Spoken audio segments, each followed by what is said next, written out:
هنحطه زي ايه؟ ويلكم تو ماي كيتشن. يلا بينا نعمل واحد ايس كوفي يظبط الدماغ. بس يا زوزة قبل ما ابدا كده عايزه اعرفكم بضيف جديد عندي في المطبخ. مضرب النسكافيه هو 2 في 1، ده للنسكافيه وده للبيض. هو بيبقى 3 سرعات كده. طبعا ايه سكر التموين، معلش بقى سكر التموين الحبايه فيه قد كده. معلقتين من السكر نسكافيه كلاسيك. هنجيب اكبر مقص عندنا ونفتح بيه كده البتاعه دي. هننزل كده ايه بزي نقطتين ميه، مش هنكتر الميه. ومعانا المضرب، انا بوريكم بس لازم نحطه الاول لتحت خالص وبعد كده نضغط عليه. طبعا ايه السكر بتاع التموين عمال يطير في وشي، في قنابل بتضرب في وشي. نضرب نضرب نضرب نضرب نضرب اهو اهو يا ولاد، اهو يا ولاد شايفين اللي كده ما بينزلش. الحمد لله ما كسفنيش ونزل. هنحطه زي ايه؟ هنحط زي ايه عادي عادي كأن ما حصلش حاجه. هنحط ايه زي 7 لتر لبن.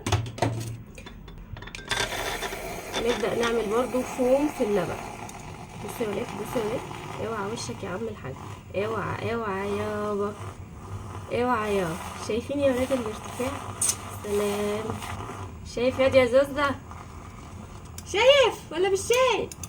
شايف ياد ولا لا؟ بابا عمال تقول بابا بابا. نفسي تقول ماما مره، نفسي تقول لي ماما مره.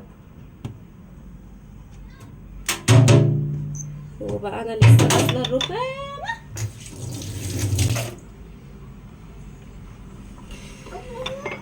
انا بقى محتاره احط ده هنا ولا احط ده هنا، ولا شو بسوي شو بسوي شو بسوي يا عز الدين. كده اهو كده اهو كده اهو كده اهو. طبعا التلج لازم يبقى متلج.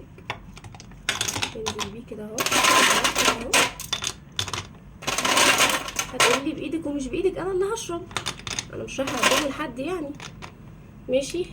وهذا الشاليمو حاج عز الدين جايبه له لما يكبر شويه، بس انا هشرب بيه عادي يعني مش مشكله. ولو في عسل هنحط كده ايه سرسوب صغنن من العسل. انزل انزل،